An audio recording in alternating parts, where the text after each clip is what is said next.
Hello दोस्तों, कैसे हैं आप सब। Hope you will be fit and fine. स्वागत है आपका आपके अपने चैनल एंशिएंट साइंटिफिक नॉलेज पर। जैसे कि आप जानते हैं, यहाँ हम एंशिएंट हिस्ट्री और माइथोलॉजी की अनसुलझी गठानों को खोलकर आपके लिए शुद्ध सरल भाषा में प्रस्तुत करते हैं। तो आज का सवाल भी ऐसे ही थोड़ा सा उलझा हुआ है। तो चलो आज इसी उलझे हुए सवाल की बखियां उधेड़ते हैं। सवाल है कि विष्णु चरणों में तुलसी चढ़ाना कितना सही है या कितना गलत। सबसे पहले लीगल नोटिस देखें। चैनल का उद्देश्य किसी भी तरह की जाति, धर्म, संप्रदाय, समाज या किसी भी व्यक्ति विशेष के सम्मान को या धार्मिक भावना को ठेस पहुंचाना नहीं है, बल्कि चैनल वाणी और अभिव्यक्ति की स्वतंत्रता के संवैधानिक दायरे में रहकर समाज में तार्किक सोच और वैज्ञानिक दृष्टिकोण को बढ़ावा देना चैनल का एकमात्र उद्देश्य है। तो मित्रों, आज के सवाल की चीर-फाड़ करने के लिए हमने जिस बुक से डेटा कलेक्शन किया है, उस बुक का नाम है थू ब्राह्मणवाद। इसके अध्याय 10 दिमागी गुलामी के सिद्धांत के अंश ब्राह्मण धर्म के अवतार से लिया गया है। जानकारी अति विशिष्ट है, तो कृपया विवेक से सुने और देखें जी। किसी भी तरह के वाद विवाद और सवाल जवाब के लिए बुक के प्रकाशक और लेखक से संपर्क करें जी। तो मित्रों, चलो शुरू करते हैं आज का ज्ञानवर्धक एपिसोड। विष्णु के चरित्र का वर्णन अध्याय 5 में पहले ही किया जा चुका है। सबसे अधिक अवतार इसी के नाम हैं। इसकी अपनी कहानी बहुत कम है। इसने अधिकतर करतूतें अवतार लेकर ही की हैं। अपने जीवन में इसने 2 ऐसी करतूतें की हैं जो हर बड़ा गुंडा अपना काम साधने के लिए प्रयोग में लाता है। मानव इतिहास में अपना काम साधने के लिए स्त्री का प्रयोग सबसे पहले विष्णु ने शुरू किया था। इस अभूतपूर्व देन के लिए गुंडे सदा विष्णु के ऋणी रहेंगे। 1. सभी यह कथा जानते हैं कि देवों और असुरों ने मिलकर समुद्र मंथन किया। उसमें से अनेकों वस्तुएं निकलीं। असुरों के हिस्से में अमृत निकला। नैतिकता का तकाजा था कि उन्हें अमृत दे दिया जाता, लेकिन नैतिकता और देवों का तो दूर दूर का भी रिश्ता न था। शराफत से मान जाना तो देवों का काम ही न था। विष्णु के दिमाग में धोखे का कीड़ा कुलबुलाया। अमृत हासिल करने के लिए उसने सुंदर वेश्या का भेष बनाया और अमृत का घड़ा उठाकर भाग लिया। असुर बेचारे अभी कुछ समझ ही न पाए थे कि काम को मारने का दावा करने वाला शिव कामांध होकर वेश्या बने विष्णु के पीछे भाग लिया। विष्णु को भूतों के राजा शिव से अपनी इज्जत बचानी मुश्किल हो गई। इसी छीना झपटी में अमृत भी छलक गया, साथ में ही शिव का वीर्य पतन हो गया, वरना किस्सा कुछ और ही बन जाता। 2. पहली बार तो विष्णु स्वयं स्त्री बनकर आ गया, लेकिन अगली बार उसने वह महापाप किया जिसकी मिसाल किसी अन्य धर्म में नहीं मिलती। भारत भूमि पर असुर सम्राट जलंधर का राज्य था। सती वृंदा उनकी पत्नी थी। 5 सतियों में एक नाम उनका भी गिना जाता है। महारानी वृंदा अपने पति की अंतरंग मित्र, सलाहकार और शक्ति थी। उनके राज्य में सब और अमन शांति थी। पराये सामान अथवा पराई स्त्री की ओर कोई आंख उठाकर भी न देख सकता था। देवों और ब्राह्मणों की अयाशी बंद हो गई थी। तब उन्होंने एक ऐसी साजिश रची जिसके बारे में किसी ने पहले कल्पना भी न की थी। विष्णु के चरित्र का वर्णन अध्याय 5 में पहले ही किया जा चुका है। सबसे अधिक अवतार इसी के नाम हैं। इसकी अपनी कहानी बहुत कम है। इसने अधिकतर करतूतें अवतार लेकर ही की हैं। अपने जीवन में इसने 2 ऐसी करतूतें की हैं जो हर बड़ा गुंडा अपना काम साधने के लिए प्रयोग में लाता है। मानव इतिहास में अपना काम साधने के लिए स्त्री का प्रयोग सबसे पहले विष्णु ने शुरू किया था। इस अभूतपूर्व देन के लिए गुंडे सदा विष्णु के ऋणी रहेंगे।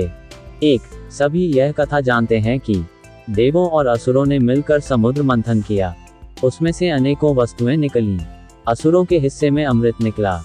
नैतिकता का तकाजा था कि उन्हें अमृत दे दिया जाता, लेकिन नैतिकता और देवों का तो दूर दूर का भी रिश्ता न था। शराफत से मान जाना तो देवों का काम ही न था। विष्णु के दिमाग में धोखे का कीड़ा कुलबुलाया।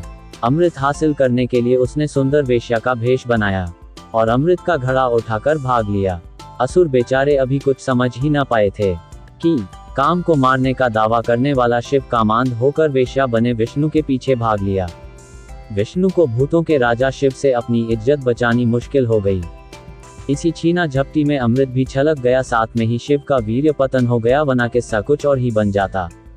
विष्णु ने वृंदा से बलात्कार करने की कुत्सित योजना बताई, जिसे सुनकर सभी देव और ब्राह्मण अत्यंत खुश हुए। अपनी कुत्सित योजना को पूरी करने के लिए विष्णु ने जैसे वेश्या मोहिनी का वेश धारण किया था, वैसे ही उसने सम्राट जलंधर जैसा वेश बनाया और उसने वृंदा की इज्जत लूट ली। वृंदा इस आघात को सहन नहीं कर पाए और उन्होंने आत्महत्या कर ली। मरने से पहले उन्होंने विष्णु को श्राप दिया कि उसका मुंह काला हो जाए। इसी कारण रामकृष्ण आदि अवतार अपना उसका मुंह काला लेकर पैदा हुए। यहाँ तक कि आज तक अनेक मंदिरों में विष्णु भी काले मुंह वाला है। बलात्कारियों और चोरों का मुंह काला करने की परिपाटी तभी से हमारे समाज का अंग बन गई है। वृंदा की जहां अस्थियां डाली गईं वहां तुलसी का पौधा उगाया। आज हिंदू लोग उस तुलसी के पत्ते तोड़कर उसी बलात्कारी विष्णु के चरणों में चढ़ाते हैं। एक पल के लिए सोचें कि जो हृदय विदारक घटना वृंदा के साथ हुई अगर हमारी बहन बेटी के साथ ऐसी हुई होती तो क्या हम उसके बलात्कारी के चरणों में हम हमारी बहन बेटी की समाधि पर उगे फूल चढ़ाते? हर बार जब भी कोई तुलसी की पत्तियां तोड़कर बलात्कारी विष्णु के चरणों में चढ़ाता है तो वृंदा की आत्मा को लगता होगा कि जैसे फिर से किसी ने उसके फटे वस्त्र उतारकर उसे विष्णु के आगे फेंक दिया है। विष्णु ने तो उसके शरीर से ही बलात्कार किया था। हम तो हर रोज उसकी आत्मा को ही विष्णु के आगे बलात्कार के लिए भेंट कर देते हैं। उसकी आत्मा हर रोज बलात्कार से चीत्कार करती होगी। काश हम उनकी चीत्कार सुन पाते। इस तरह विष्णु को आदि गुंडा भी कहा जा सकता है, क्योंकि उसने ही यह पाठ पढ़ाया है कि अपना काम निकालने के लिए स्त्री का उपभोग कैसे किया जाए। उसके कृत्यों के अनुसार या तो मोहिनी के रूप में स्त्री भेंट कर दो अथवा वृंदा के रूप में भेंट ले लो। दोनों ही हालातों में सफलता मिलेगी। हम आम लोगों में अभी तक बुद्ध और तीर्थंकर की शिक्षाओं का असर बाकी है, इसलिए हम ऐसे कुत्सित काम नहीं करते, वरना विष्णु की बात मान लेते तो आज कोई भी स्त्री सलामत न रहती। हर स्त्री को मोहिनी अथवा वृंदा में से एक तो बना ही दिया जाता। अभी कुछ समय पहले ही तहलका कांड हुआ था, जिसमें एक बहादुर पत्रकार ने उन केंद्रीय मंत्रियों और उच्च अधिकारियों का पर्दाफाश किया था जिन्होंने सेना के लिए खरीदे गए सामान में रिश्वत खाई थी। उन पत्रकार पर आरोप लगा कि इस काम को करने के लिए उन्होंने वेश्याओं की मदद ली।